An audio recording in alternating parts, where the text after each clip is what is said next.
هوش بحث من کشد در وهم خورد هات عشق بی پروا عقل وات پریشان پر بی پروایی عشق وات فرقها بین کوری و بینایی عقل وات کماهی چشتن منظور عشق وات محبت حسود مکی کور عقل وات سر امکان نپا بستشن وات غیب الغیوب جنب پشتشن وات غیب الغیوب مختص ذاتن وات هرچی غیره فکرهات صفاتن تو خود معجونی ججهار عناصر پیش ناسای یک جی چار قاصر ذاتك محاط ودرهم توبو كي موجب مشد أي أحد ميو دم خوش کاک حمید گیان زۆر سوپاس دەست و پەنجە خۆش کاک ڕەوەندگیان ئازیزانی قەلەندەرخانە سڵاو خۆشحاڵین لەم سروشتە جوانەی کوردستان لە دیمانی کینۆی قەلەندەرخانە لەگەڵ هاوکارم کاک حەمید بانەی بە ئێوەی ئازیز و خۆشەویست شادەبینەوە ئەمڕۆ باس لە شاعیرێکی دێرینی دەڤەری دینەوەر و کرماشان دەکەین بۆ لێکۆڵینەوە و گفتوگۆ لەسەر ئەم شاعیرە زۆر بەڕێز کاک ڕزگار جەباری میوانمانە مامۆستاگیان بەخێر بێی سەرچاو زۆر سوپاس خۆشحاڵین بە ئامادەبوونەت لە قەلەندەرخانە زۆر سوپاس خۆشحاڵم منیش سەرکەوتوو بن لەگەڵ کاک ڕەوەند بە عودە جوانەکەی کاک ڕەوەندگیان بەخێر بێی بەخێر هاتن زۆر سوپاس مامۆستاگیان گەر بکرێت کورتەیەک لە ژیانی شاعر بۆ ئێمە و بۆ بینەرانی قەلەندەرخانە باس بکەیت مەلا پەرێشان یەکێکە لە شاعیرە گەورەکان و سەرقافڵەکانی شعری کوردی بە تایبەتی شعری گۆران کە لە سەدەی 14 و 15 زاینی دەژیاوە و خاوەنی بیر و باوەڕی بزاوتی حروفی وەکو مەزەب سەر بە مەزەبی شیعەیە و وەکو زمان بە گۆرانی نووسویەتی لەژێر کاریگەری زاری لەکی کە خۆی سەر بە با بڵێن لە دینەوەر ژیاوە و بە زاری لەکی ئاخاوتووە خۆی بەڵام زمانی ئەدەبیەکە ئەو وەختە گۆران بووە بە شێوەزاری لەک دیارە چەند شێوەزارە کە لە ناو ئێرانە هەن بڵێن کوردستانی ئێرانە لەک و لڕ و بەختیاری و ئەمانە نزیکن وەکو شێوەزار لە یەکەوە بەڵام ئەم کە وەکو خەڵکی کرماشان و دینەوەر بووە زیاتر زمانی خۆی کەلهوڕ بووە یعنی شێوە زمانی ئەوان کەلهوڕ بوون بەڵام ئەوەی کە وەکو مێژوو ئەیزانین هەموو ئەو ناوچانە هەر بە شێوەزاری گۆران شێعران نووسیوە یەک هۆکار هەیە تا ئێستا کە ئێمە با بڵێن پشتی پێ ببەستین کە مەلا پەرێشان خۆی خەڵکی دینەوەر بووە بۆ بە گۆرانی نووسێتی ئەلبەتە لە دینەوەر لە دەڤەری دینەوەر یەک گوند هەیە بە گۆرانی قساکەن بەڵام بەگشتی ئەو دەڤەرە لەکن و کەلهوڕن هەندێک خۆی سەر بە دەڤەری لەکە بەڵام کەلهوڕشی تێدایە یەک خوێندنەوە هەڵەگری ئەویش ئەوەیە کە هەبوونی ئەدەبیاتی یاسان پێش مەلا پەرێشان کە بە گۆرانە لە ئەدەبیاتی یارسان لە بەهلولی ماهیەوە کە سەدەی دوی کۆچیەکەات شعر هەیە عەباسیەکان شعری کوردی هەیە بە گۆران بۆیە بە مەلا پەرێشان ئەڵەن یەکەم شاعری کووردە لە دەرەوەی بازنەی یاسان شعری بە زاری گۆرانی وتووە ئەگەری هەیە لەوانە وەریگرت بێ و بە بۆچوونی من لەژێر کاریگەری بزاوتی حروفیەش ڕووی کردووەتە زمانی خۆی زمانی دایک لەبەرەوەی بزاوتی حروفی بزوتنەوەی حروفیە کە لە باکووری ئێران لە گورگان و ئوستراباد و ئەوانە سەری هەڵداوە ئەوانە گەڕانە بۆ زمانی دایک تەنانەت منافەسەی ململانی زمانی فارسیانەکرد لە نووسین هەموو کتێبەکانی خۆیان ئەگەر تەواو بە زمانی دایکی خۆیان نەبوو بێت تێکەڵێک لەگەڵ فارسی نووسیانە بۆچون وایە کە مەلا پەرێشان سەر بە بزاوتی حروفیەیە لەوە ئەوەی وەرگرتووە کە بگەڕێتەوە سەر زمانی دایک زمانی دایک بەکار بهێنێ بۆ نووسین. بەڵێ یعنی ئێمە ئەڵێن بیارسانەکان بە مێژوویەکی زۆر دێرین ئەمە ئەم شێوەزاری گۆران و ینی ئەمانە نەکبووە بە بۆ بە تەقسێک و سروتێکی ئاینیش ئەم شعرانەکە نووسراوەتەوە لای یارسانەکان بەڵام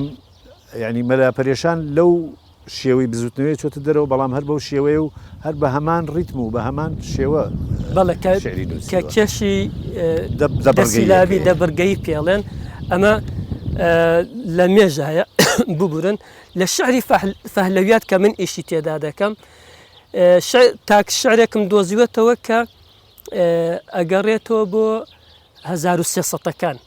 تەواو گۆرانیە ینی تەواو لەهجەی گۆرانە ینی ئەکەوێتە پێش مەلا پەرێشان بەس یەک دێڕە لە کتێبە کۆنە فارسیەکان داهاتووە ینی ئەو کێشە لە پێش مەلا پەرێشان هەبووە وەکو باسمان کرد کە یاسان هەبووە لە دەروە ئەدەبیاتی یارسانش بە دڵنیایی و هەبووە ئەگەر شعری فۆلکلۆر بوو بێت ئەگەر شعری شاعرانی دیکە بوو بێت تا ئێستا ئێمە نەمان دۆزیونەتەوە یان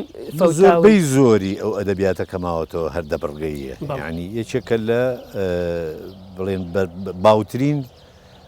کێش لە ناو ئەدەبیاتی کوردیە. بەڵێ و زانیاریتان هەیە کە بە درێژایی ئەو مێژووە هەتا سەرهەڵدانی بزاوتی بابان لە سلێمانی هەر بەو کێشە نووساوە تەنها نەچووەتە دەڤەری کورمانج ئەگەرچی بەپێی سەرچاوە یارسانەکان بێ چوەتە ئەوێ ینی شاعرانێک هەبوونە لە زاخۆ لە مووسڵ مەسەن لە شوێنانی دیکە هاتون بۆ خزمەتی سوڵتان سەحاک و کەلامیان وتووە کە هەمان زمان هەمان کێش و وتویانە بەڵام وەکو مێژوو ئەوەی کە لە ڕووی مێژوویەوە پشتی پێ ئەبەسرێ نەک وەک سەرچاوی ئاینی ئێمە تاسە نازانین شاعیرێکی کورمانج بە گۆرانی شعری وتو بێ بەڵام لە سۆران لە لەکستان لە دەڤەری کەلهور لە لوڕستان هەموو پێڕەویان لەم هینە کردووە لە گەرمیانی لای خۆمان پەیڕەویان لە کێشی دەبرگەیی خۆماڵی کردووە. بەڵێ مامۆستاگیان ئەگەر بینە سەر باسی دیوانەکەی دیوانەکەی لەلایەن کێوە ئامادە و چاپ کراوە و وەکو ئەژزاین دیوانەکەی لە چەند فەسڵێک پێک هاتووە ئەو فەسڵانە چۆن دابەش کراون لە دیوانەکەدا. دیوانەکەی بۆ یەکەم جار ساڵی 1950 لە شاری کرماشان لەلایەن زیباجووی کورد بوو تەبەن دیوانەکەی چاپ کرد بە ناوی دیوانێ یان دیوانی مەلا پەریشانە کورد لە دوای ئەو ساڵی 1970کان نووسەرێکی لوڕستان بە ناوی ئەسفەندیار ئیمڕایی دوو جار چاپی کردووە یەک جار تەنها دەقەکە یەک جار بە ڕاڤەوە لە دوای ئەو لە سلێمانی کاک ڕێبوار تۆفیق مامۆستا ڕێبوار تۆفیق وابزانام 3 ساڵ لەمەوە پێشە بێت هەڵە نەبم دیوانەکەی چاپ کردووە ئەوە چاپی چوارەمێتی ئەلبەتە منیش ئیشن لەسەر کردووە چونکە وێڕای هەموو ئەم چاپانە مەجای ئیشی تیاماوە بۆ نمونە ئەوەی کەماوە مامۆستا ڕێبوار ئەو شعرە کرمانجیانەی کە هاتووەتە ناو ئەم دیوانەوە یا لە مێژووی ئەدەبی کوردی دکتۆر معروف خزمەتدار باسیەکات ئەم شعرانە هی مەلا پەرێشانن کە بە خۆی تێکەڵەیەک ڕووی داوە تێکەڵەکە لە یەکەم دیوان کە چاپ کرا ئەو تێکەڵێ ڕوویدا زیباجووی ئەڵێت من دیوانی مەلا پەرێشانم ئامادە کرد بۆ چاپ کە ناوی پەرێشان نامەیە اینجا ئەمە بەڵگەیەکشە لەوەی کە لەژێر کاریگەری حروفیەکان ناوی لێ ناو پەرێشان نامە چونکە حروفیەکان هەموو کتێبەکانیان بە نامە ناولێنە مەسەڵەن موحیبەت نامە جاویدان نامە ئیسرار نامە ئەوە یەکێکە لەو بەڵگانەی لەوە ڕووی کردوتە زمانی دایک پەرێشانەکە وەکو واتا بەکارهاتوە نەک وەکو ناوی شاعر وەکو واتاش بەکاری هێناوە چونکە سەردەمی شاڵاوەکانی تەیموری لەنگە سەردەمی قەتڵ و عامی حروفیەکانە لە هەرکوێ پێڕەوانی حروفیان ئەگرت قەتڵ و عامیان نەکردن ئەیان کوشتن بۆیە لەوە وەری کردووە بابەتەکە ئەوە بوو تێکەڵێکە ئەڵێ کە ئامادەم کرد پەرێشاننامە چاپ بکەم دەستنووسێکم بەدەست گەیشت وتیان ئەمانە شعری مەلا پەرێشانە بیخە ناو دیوانەکە ئەوانە 10 ساڵ لەمەوە پێش دەرکەوت هی مەلیک حوسێن خانی کولیاییە 1970ەکان ژاوە هاوچەرخی خانای قوبادی و ئەلماسخانی کەندوڵەیە بەناوی ئەو من بۆ خۆم ئەو دەستنووسم هەیە ئەو دەستنووسەی مەلیک حوسێن خانم هەیە کە مەسەڵەن یەکێک لە شعرەکان کە تێداتی ساقینامەکەیە کە تا ئێستا بەناوی مەلا پەرێشانەوە چووە ساقی باوەرۆ جامێ پەیمەستی ئەوە هی مەلیک حوسێن خانە تێکەڵ بووە مامۆستا ڕێبوار تووشی هەمان هەڵە بووەتەوە کە ئەو زانیاری پێ نەگەیشتووە ئەمە هیچ شاعرێکی دیکەیە لە دیوانەکەی دایناوەتەوە ئەبێ ئەوە دەرکرێت بگەڕێنێتەوە سەر بدرێتەوە خاوەنی خۆی کە لە ڕۆژەڵات کراوە دیوانەکەی مەلیک حوسێن خان چاپ کراوە ئەو شعرانە دراوەتەوە بەخۆی و مەجالێکی دیکە کە تێیدا ماوە ئیشی تیا بکرێ ڕێنووسەکەی نەگۆڕی و هەندێکی گۆڕێ هەندێک بەڵام ڕێنووس هەر بە ڕێنووسە فارسیە کۆنەکەیە من بۆ خۆم یان 12 دەستنووسی مەلا پەرێشانم هەیە دیوانەکەی لە ئەڵمانیا دەسم کەوتۆ لە ئێران لە بەریتانیا کە PDF دادەنێن لە سایتەکان دەسم کەوتووە بەڵام ئەوەی جێگای خۆشحاڵیە دکتۆر ئارمان ئاوباریکی هەیە لە کرماشان بە پشتبەستن بە 30 دەستنووس خەریکی ساختکردنەوەی دیوانەکەیەتی ئەگەڕێنەوە بۆ پرسیارەکانمان ئەگەر خەندەخان شعرێکمان بۆ بێنێت بە خۆشحاڵیەوە.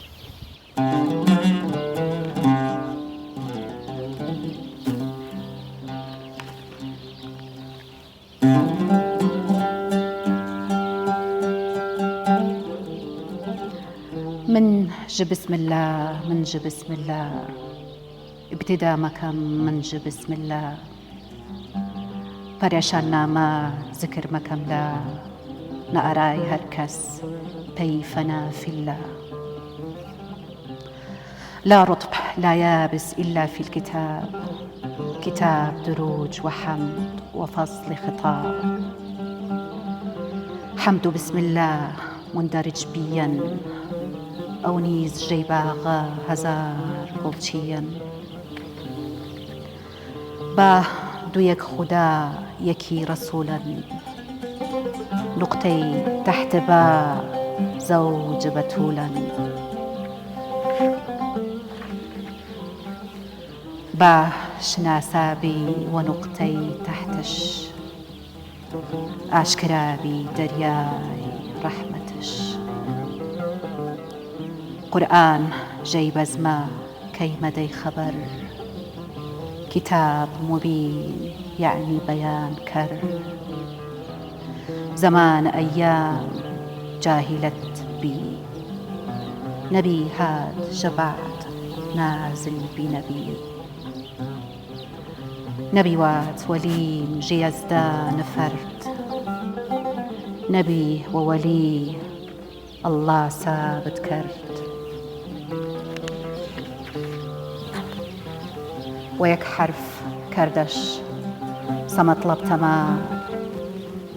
كلام الملوك ملوك الكلام وشداد حديث شنين موجودا ما كان يا معنى قوس صعودا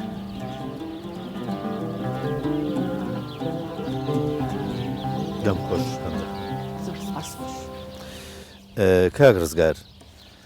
شێخ ڕەجەبی نەورەسی بڵێن خاوەنی کتێبی مەشارق الئەنوار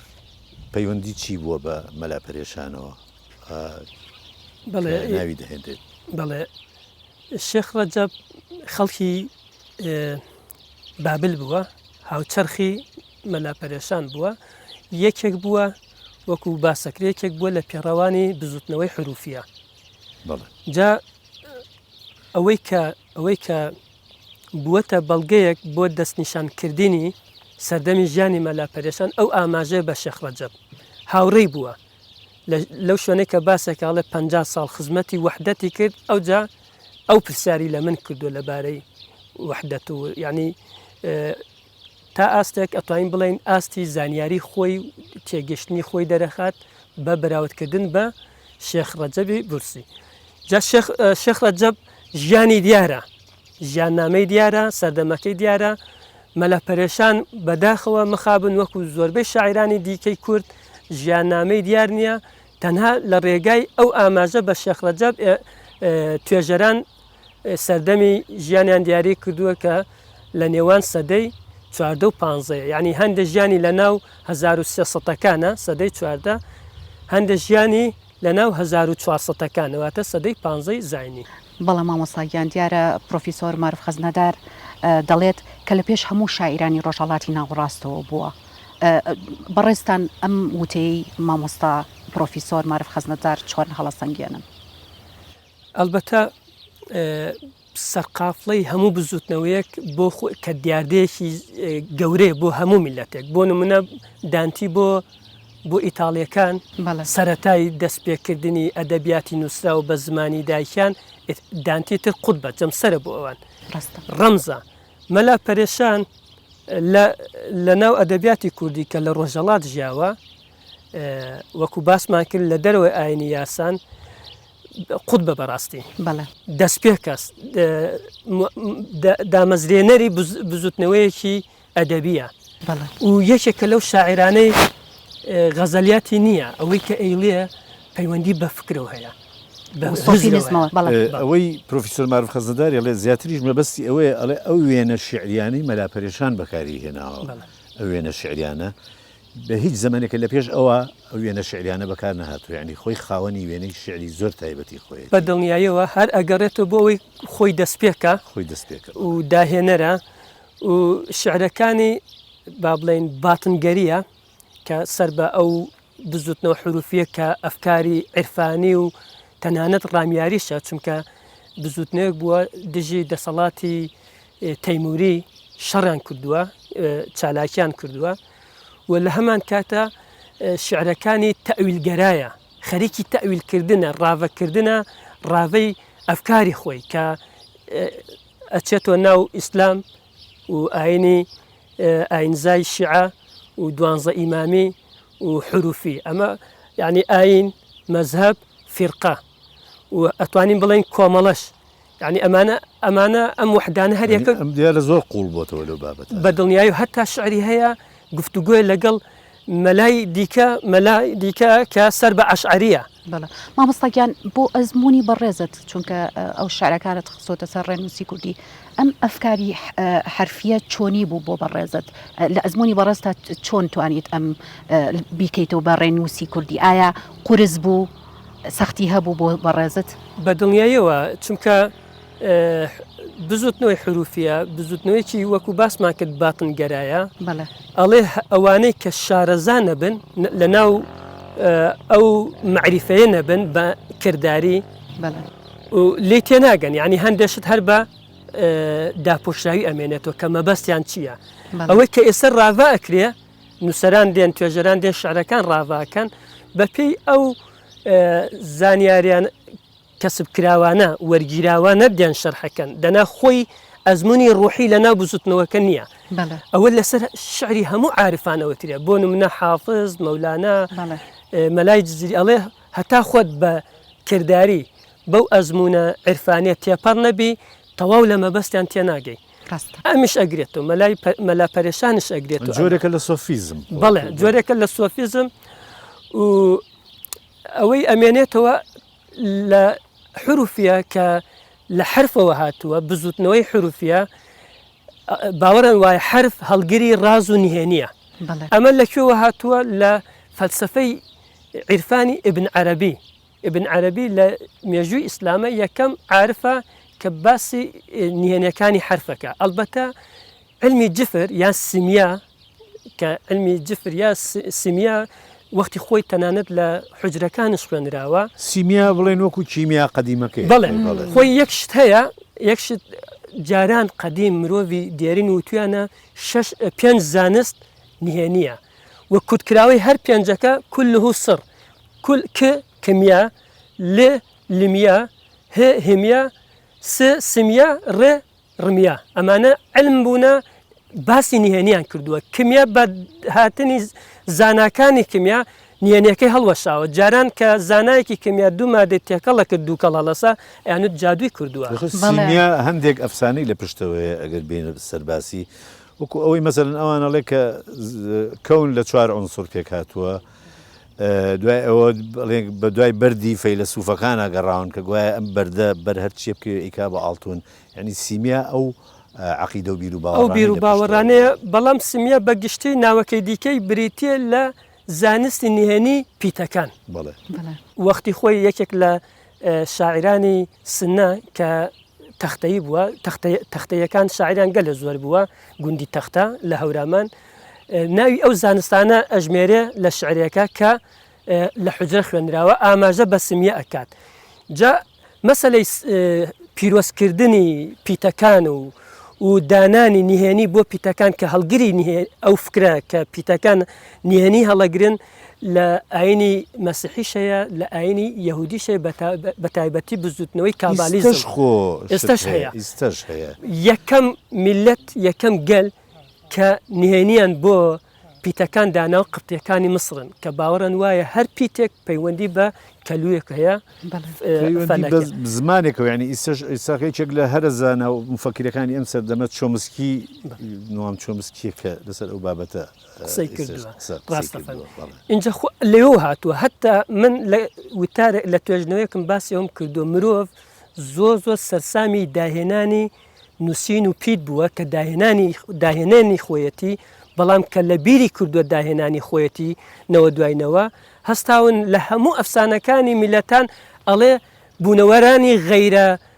بەشەر دایانهێناوە بۆ نمونە لە شاناماڵە دێوەکان مرۆڤیان فێری نووسین کرد لە ئینجیل ئەڵێ فریشتەیەک هاتە خوارەوە بە ناوی سیمورس مرۆڤی فێری پیت کرد خۆی ئەلێرە هاتوو باسم کرد قبتیەکانی مسر ئەڵێن ئەمە پەیوەندی بە ئاسمانەوەیە یۆنانەکان ئەڵێن هێرمس فریشتەیەک هاتە خوارە مرۆڤی فێری نووسین کرد لە کەلەپوری ئیسلامی ئەڵێن سولەیمان ئیدریس یەکەم کەسە نووسینی داێنە ینی پێغەمبەر بە شێوەیەکی دیکە پێغەمبەرش پلێک لە سەروی مرۆڤەوە ینی وێناکە وایە کە مرۆڤی ئاسایی دای نەهێناوە پیرۆزکردنی پیت ئەلێەوە دێت هەتا بزوتنەوەی حروفیە بەڵام بزوتنەوەی حروفیە لەبەرەوەی باوەڕم بە دۆنادۆن هەبووە ئەمەش لە بۆ دەسەڵاتی سونەی تەیموری جێگای پەسەند نەبووە لە ناو دران قەتڵ عام کراون مەلا پەرێشان ئەلێەوە کە دیوانەکەی خوێنینەوە پەرێشان نامە وحدەت زمان حروف خودی حروف هەمووی بەو نهێنانە لێکەداتەوە وەکو کۆت ئێمە بین ئەبێ ئەو کۆدانە هەڵوەشێنینەوە کە مەبەستی چێ مەسەن باسی نبووەتەکە بە حروف باسی ویلایەتەکە کە شعب باوەڕی بە سیستەمی ویلایەتە بە حروف باسی ئولوهیەتەکە بە حروف بە لێکدانەوەی حرفەکان باسی بەندەگیەکە بەندایەتی بۆ خۆ هەتا باسی دەسەکە دەستی چەپ ئەڵێ لەسەر شێوەی ئەڵایە حروفەکانی ئەڵا دەستی ئەگەر لێکی بدەیتەوە بە شێوەی ئەوە هەموو ئەگەڕێتۆ سەرەوە دەست خۆش مامۆستاجان ئازیزانی قەلەندەرخانە بە شارێکی جوانی مەلا پەرێشان کە لەلایەن هاوکارم کاک حەمید ئەخوێنرێتەوە کۆتایی بە بەرنامەی ئەمڕۆمانێنین ئەبێت زۆر سپاسی کاک ڕزگار جەباری بکەم بۆ ئامادەبوونی بۆ بەرنامەکەمان زۆر سپاسی کاکڕەوەند بکەم خۆی عودە جوانەکەی تا دیمانی داهاتوو هەر شاد و سەربۆتوو